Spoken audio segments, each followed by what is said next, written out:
Hi everyone, I hope you're good guy and welcome to a new video. So today a rack a little bit different than usually. This is something I wanted to do from a long time and kind of making a rack but kind of weird effect rack, kind of unusual things. So this is the first one. Let me know if you're interested in this kind of a bit like weird rack or kind of that stuff. I will do more in the future. But yeah, today's rack is about you can take any loops or any audio loops or any synth patch, anything and kind of applying this rack to get this kind of weird metallic resonant reverse textures. So let's just have a listen. So it's a quite versatile rack, so depending on which source you're working with you might use it in a different way. Let's have a listen. So I have, for example, this hats loop here and kind of instantly creating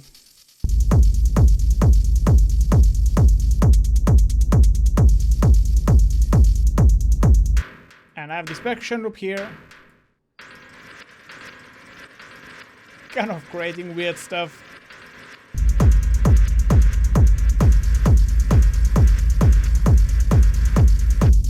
But it can work as well with more like if you want like kind of pad sound. Let's say you have an ambience or stuff like that. You can get weird stuff, you can even get maybe.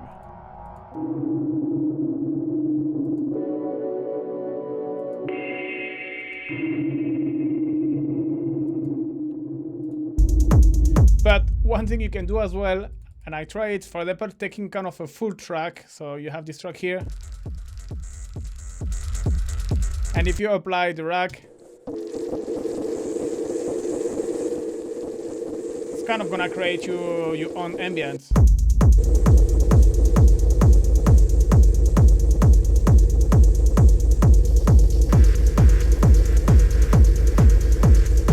As you can see, it works well with ambience, it works well with percussion, hats, it more or less works with anything, and it really reacts differently and need to be used in a different way according to your sound source. So let's recreate it from scratch, and then after I will explain you each macro and how you can use them. So I'm just gonna deactivate this one, and the first device you're gonna need is the spectral delay. So you can just go to your delay here and pick up spectral time, and I'm gonna straight away group and put the macro right here.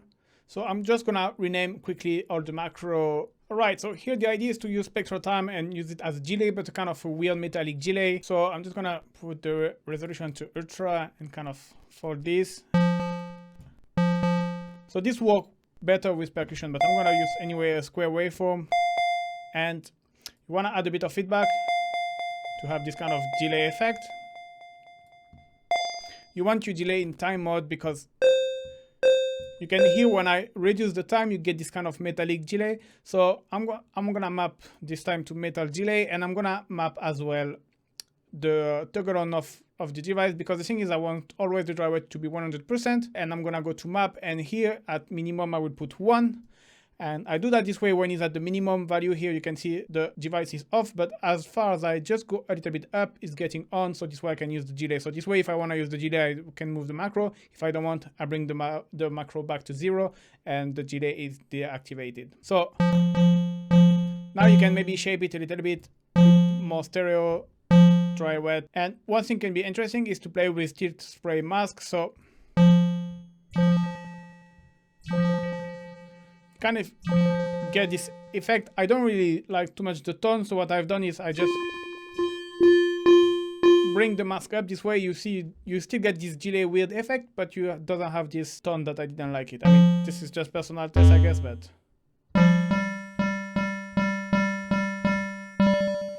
so here the metal delay, you can either use it with small value to kind of get this metallic tone, or you can even go around from 150 to 450, 500 milliseconds to have a more classic delay. Keep in mind that because the drive weight is at 100%, it will delay the whole signal basically. And yeah, that's it for our first device. And the next one we want to use, it's a phaser flanger. So I'm going to go to pitch modulation, phaser flanger, but we're going to use it in a different way. I wanted to use it as a kind of resonator. And so I don't want the LFO. And the idea here is to bring the feedback to get this kind of resonant feeling. So okay. So you see here is it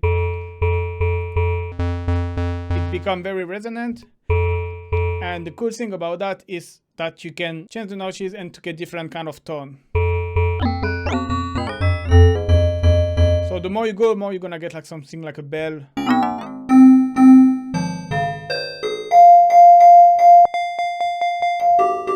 So this obviously really depends on your source, and it will always react differently according to your source. If you have something more percussive, something more like a synth, something in the low frequency, in the high frequency, it will always change. You can play with the spread.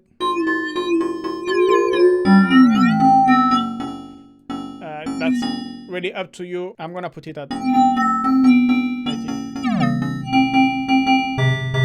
And around that way. So here I'm gonna map the dry wet to tube, which is gonna basically decide how much of the effect you want. And the notch, I'm gonna apply them to the tube tone. So this way you modify them. It's kind of changing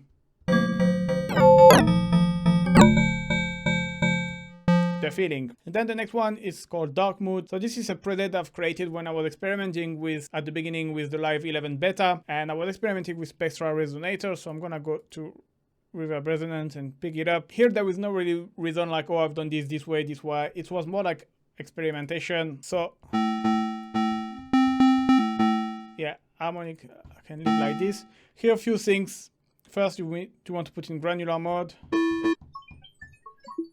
but you don't want this sound. So let me put 2. Okay. You want to kind of create this dark vibe, so use the unison.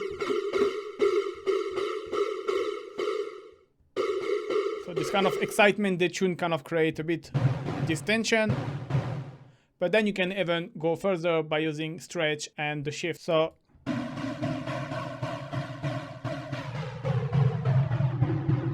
shift, I'm gonna go negatively as I want something like I said, more like dark. And this again, this is not maybe the... Yeah, with the chord it works better. You can get this kind of idea, and this obviously with some reverb, it's gonna sound a bit better, but yeah, that's our dark mood. So this one is quite drastic. Like I will rarely use at 100%, except if you want to really create this dark ambience, but most of the time I like to use it around 10-20% to just add an extra layer like in the background. I will show you later. And the two next one are kind of the easy one. I was hesitating to put them because it's kind of a classic things, but it's always working well, so I say, okay, you know what, I'm gonna put it anyway. You use frequency shifter, you have too much shift, and ring, I'm gonna using both. So ring, I'm gonna map it to ring mode. One thing as well here, the same done for the metal delay. I don't control the dry wet amount, so the thing is, by default here, the ring is activated, and I don't want that. I want sometimes to don't have this ring modulation, so I'm gonna just map this as well to the ring mode. And this way, when I go to map, I go again 127, so this way the minimum is deactivated, and the more I go, and this I added because in combination with the tube and the metal delay, it kind of can be nice. Even your dark mood, so you see it's gonna create very dark ambience, but then with the ring mode and the pitch, you can kind of repitch it up, create more airy ambience or less dark or more weird ambience, let's say. And the pitch one is again frequency shifter. This time I use it in normal frequency shift, and I'll just make it to pitch, and this is great to pitch up and down. So these two parameters, it's really nice because you can create something with that, but then completely change the tone with these two parameters as well. And next one is reverse. So this I use a Max for Live device, which is available with Live Max for Live creative extension. I think it's called Pitch Art, and it's a kind of weird pitch delay. I didn't want it that, I just wanted the reverse. You have a reverse knob here, so I'm just gonna bring this to 100%, and you can hear. So then I want to map the dry wet to the reverse and maybe a bit less recycle. And the rate, usually this you can modify and really experiment with different. It's basically the rate of your reverse. I've put 1.8 dot.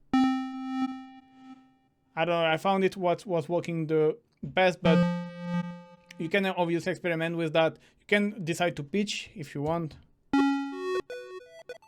I didn't, because then after your effect is too specific and everything's gonna sound on this kind of weird pitch delay, and I didn't want it that. I wanted something a bit more versatile. But that's something you can definitely do. And finally, the space one, which is basically just a reverb. I wanted a reverb to kind of enhance, a kind of a weird reverb who's gonna enhance a little bit this weird other effect. So I've chosen the hybrid reverb, and let's listen the convolution. So I've used the X cup. See, it's kind of sounding like a resonant weird. So I put the size a little bit up.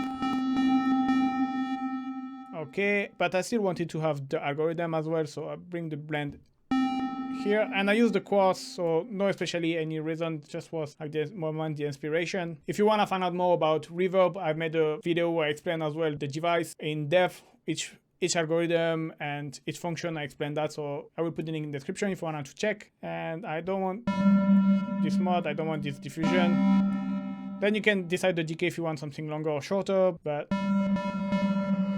it's gonna bring this size a little bit upper, and bit of damping, no low damp.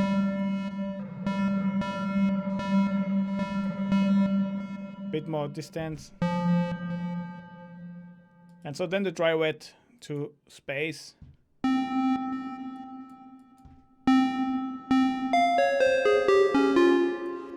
Alright, and that's pretty much it with our rack. Actually, let me take the one with a nice color. So I've made a couple different presets. You can get very... I'm gonna play the same note and you're gonna hear different.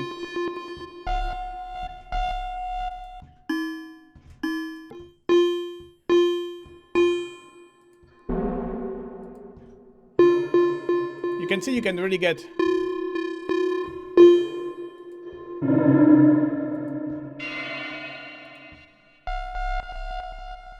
very different kind of tone.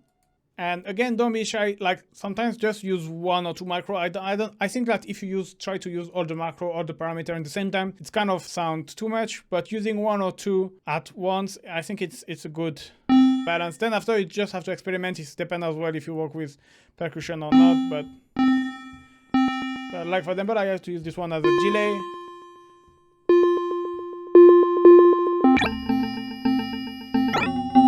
One thing I like is, for example, to get this kind of weird resonant with the tube, and then with the ring mode as well.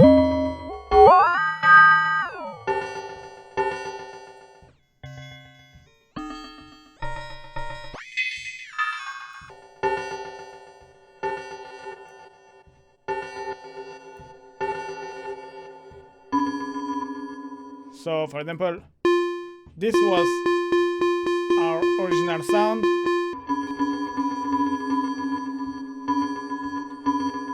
You can use random, but I don't really recommend because it's kind of...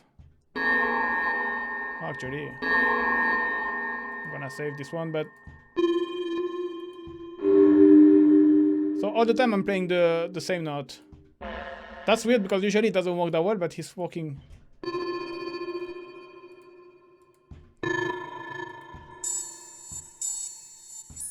One thing I've done is here I've excluded pitch from the randomization, because otherwise you go like very low or very high and it's kind of messed up a little bit everything. But yeah, one thing I like to do, what I was saying with the dark mode, is then once you have at 100%, you can kind of pitch it up.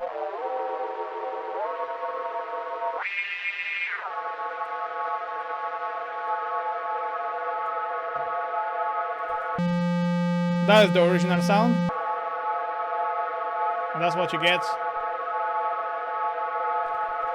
So yeah, it's a great rack either for percussion, texture, for this kind of weird tone, a bit metallic sometimes, weird delay. And to be honest, like, there is so much possibility, and the thing is, like, each sound source gonna react differently to each parameter. So yeah, just experiment, and I hope you will have fun. I hope you will create interesting sound and a bit weird sound. And I hope you like this video, guys. Thank you very much for watching. Don't forget to like and subscribe. As usual, the rack is available for free. You can grab it, link in the description. Thank you very much for watching, and see you soon, guys. Bye bye.